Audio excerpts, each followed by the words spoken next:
मेरे चैनल बोलती कहानियाँ बाय ममता भट्ट में आप सभी का बहुत बहुत स्वागत है। आइए आज फिर से हम चलते हैं एक खूबसूरत ऐतिहासिक यात्रा यानी कि कुरुक्षेत्र में।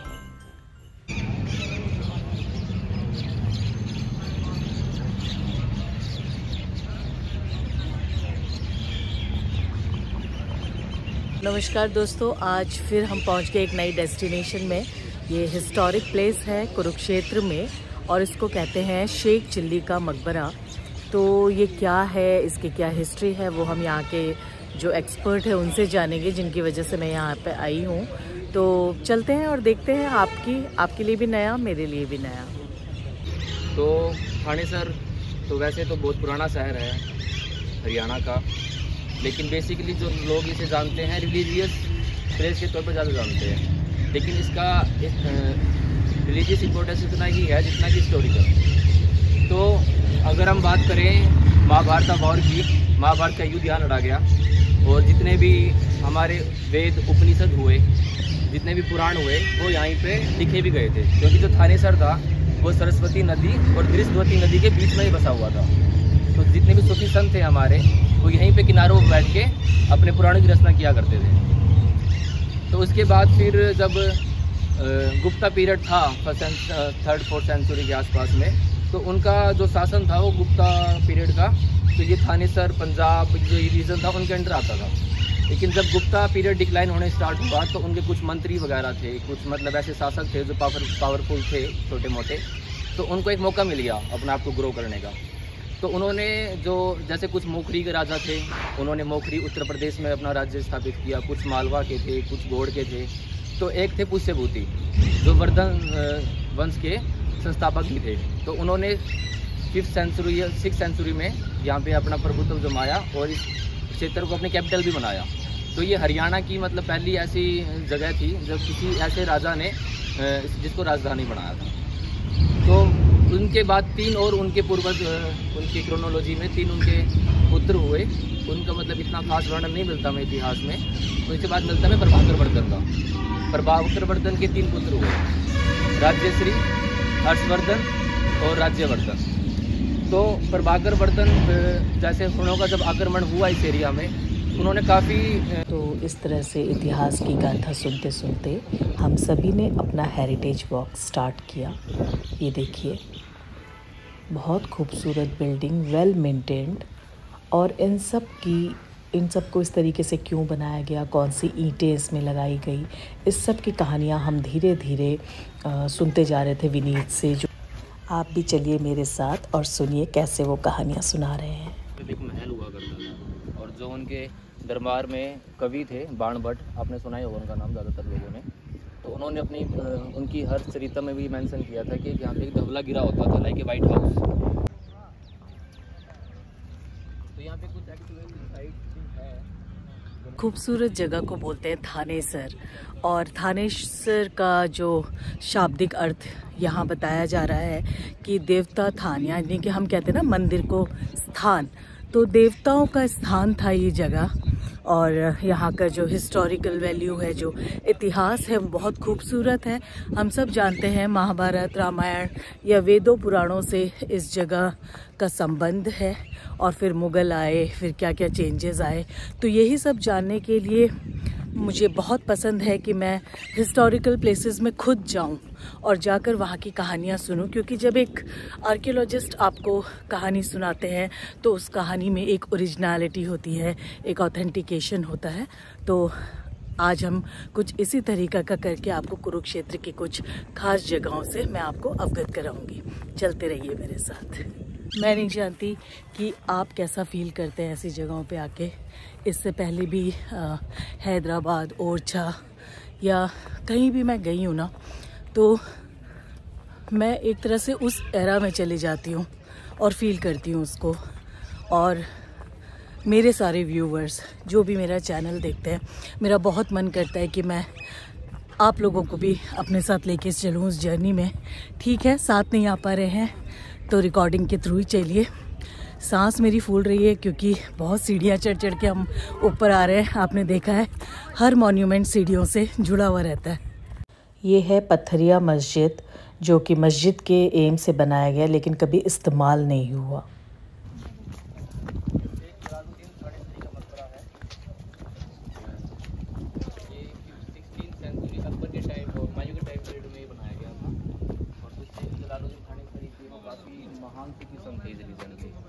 जो अजमेर के मुआनुद्दीन चिश्ती थे, उनके फॉलोवर थे ये, उनके बाद इन्हीं का नंबर आता था। कहते हैं कि नंबर 1 फॉलोवर यही थे उनके। हमने इस दरगाह के बारे में जाना कि यहाँ अकबर आए और भी राजा महाराजा आए और उन्हें बहुत अच्छे आशीर्वाद मिले, तो क्यों नहीं हम भी जाएं, आशीर्वाद लेके आते। तो चलिए आप भी मेरे साथ और आप भी आशीर्वाद ले लीजिए। आयते हैं ना, आयते हैं ये, और ये उन्हीं के द्वारा लिखी गई आयतें होंगी ना। और अगर आप अंदर का स्ट्रक्चर देखें तो ये एक मकबरा है, बहुत ही शांत।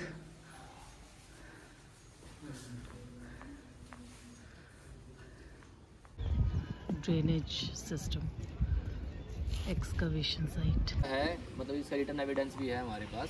जो शेर शाह सूरी एक बार हुमायूं को ढूंढते ढूंढते यहाँ पर आए, तो जब वो रात को यहाँ पे रुके तो उनका घोड़ा चोरी हो गया। तो उन्होंने सोचा कि जब देश का राजा ही मतलब सुरक्षित नहीं है तो आम जनता कैसे सुरक्षित होगी यहाँ पे।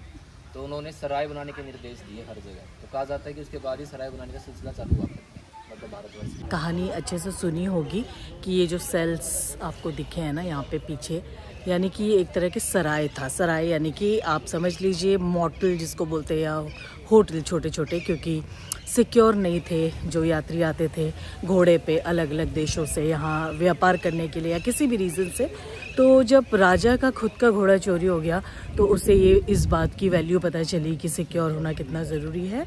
तो उसने यहाँ पे ऐसे बहुत सारे सराय बनाए और उस पर क्लॉक रूम्स भी बनवा देते थे और साथ में खाने पीने का, मनोरंजन का, हर चीज़ का वो इंतज़ाम करते थे। तो इसी वजह से ये सेल्स आप जो पीछे देख रहे हैं ना, जितने भी हैं वैसे ही बने और आज तक जो है अच्छी अवस्था में है, कोई प्रॉब्लम नहीं। तो इसी तरह का स्ट्रक्चर मैंने आपको झांसी और ओरछा में भी दिखाया था।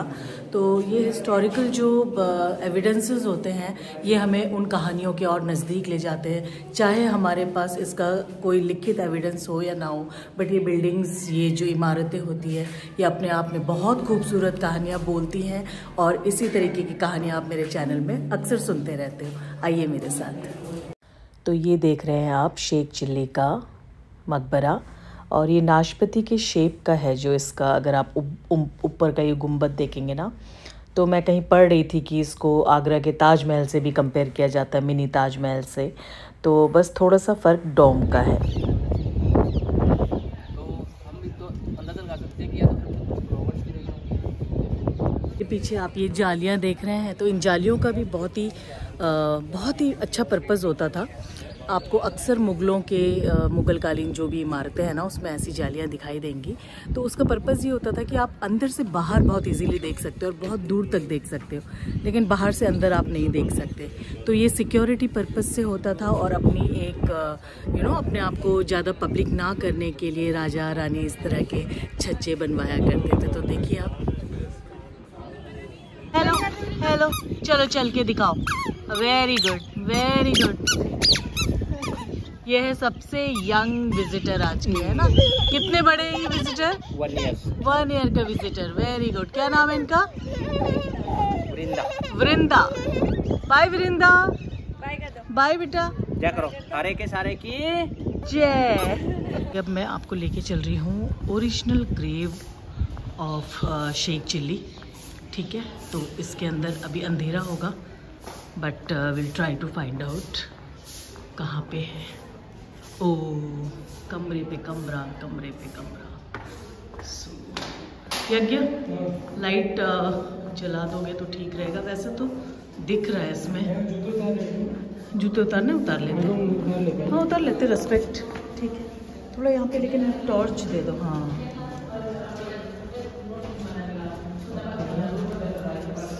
सीढ़ियाँ हैं यहाँ, तो मैं थोड़ा केयरफुल चल रही हूँ। टोटल अगर मैं देखूँ तो यहाँ पे 1, 2, 3 और 4। तो फिर हम निकल आए बाहर की ओर और खूबसूरत आर्किटेक्चर डिज़ाइन देखिए आप।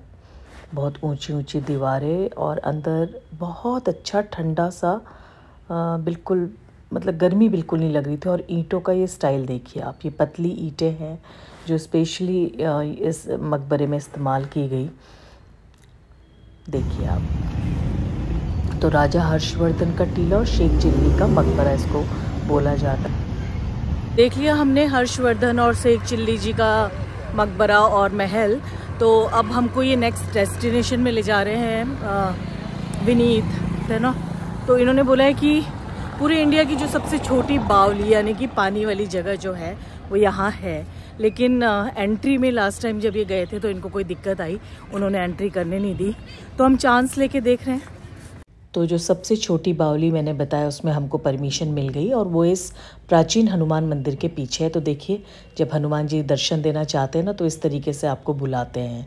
तो मैं अकेले नहीं करूँगी दर्शन, आप भी चलिए मेरे साथ, मंदिर में चलते हैं अंदर और करें जय श्री राम, जय हनुमान। सभी दर्शन कीजिए हनुमान जी के, ये देखिए, और ये टीका आप सभी के लिए।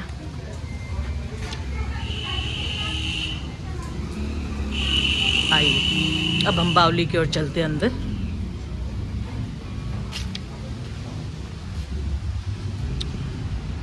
बहुत पता नहीं क्या क्या दिख रहा है मुझे यहाँ पे।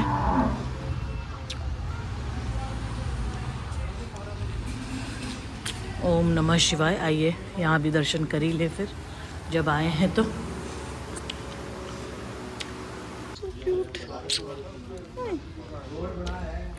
क्या नहीं, अच्छा चल ध्यान से जाना बस। हाँ बस आराम से।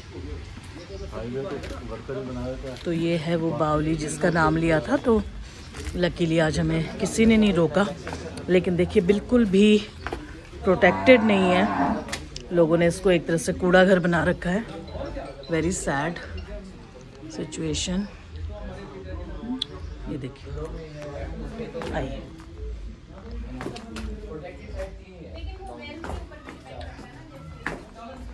चलिए मेरे साथ। ये देखिए, यहाँ से पेड़ की एक बहुत ही खूबसूरत शाखा ऊपर से नीचे को आई हुई है।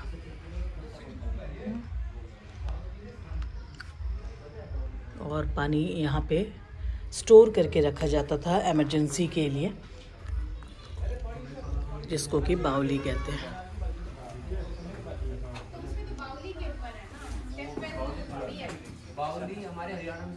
जी जी जी, सब जानते हैं।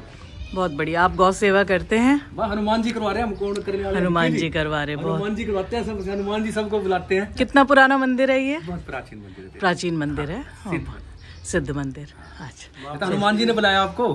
बिल्कुल बिल्कुल। है जी? किसने? माता पार्वती। हाँ, इसमें स्नान हुआ देवी माता जी, माता, अच्छा शिव पार्वती। अच्छा अच्छा जी। किस पे स्नान हुआ? बावली पे? अच्छा जी, अच्छा अच्छा।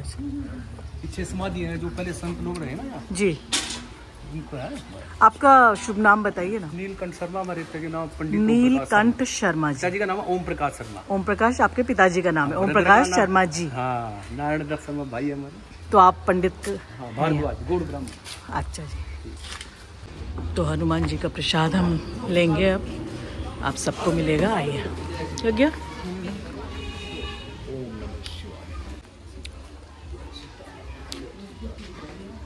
बावली हमें मिल गई, साथ में हनुमान जी के दर्शन हो गए।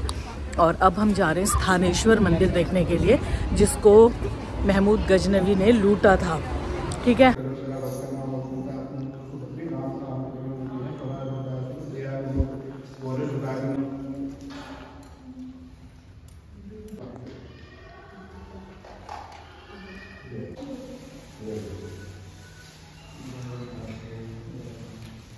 कुछ भी नहीं बनाते। आज लाइट नहीं है तो आलू तो छील रहे हो, क्या बनाने वाले हो? आज तो सब्जी बनाएंगे, गाजर।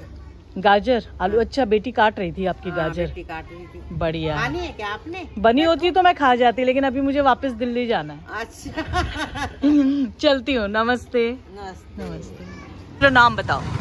शेख भी है। तेज बीर। हाँ जी, तेग बीर। और आज आपका पहला दिन है इस बिजनेस का, ठीक है। और आप हमको खिला रहे हो राजमा कड़ी चावल और राजमा चावल, ठीक है। तो आज हम रिव्यू करेंगे और मम्मी का बनाया हुआ कड़ी चावल राजमा चावल, फिर हम बताएंगे कि कैसा बना है। क्योंकि इस बच्चे का ये फर्स्ट बिजनेस है, फर्स्ट डे ऑफ बिजनेस है, तो मैंने उसको प्रॉमिस किया मैं रिव्यू दूंगी। तो मैं खा रही हूँ कड़ी चावल।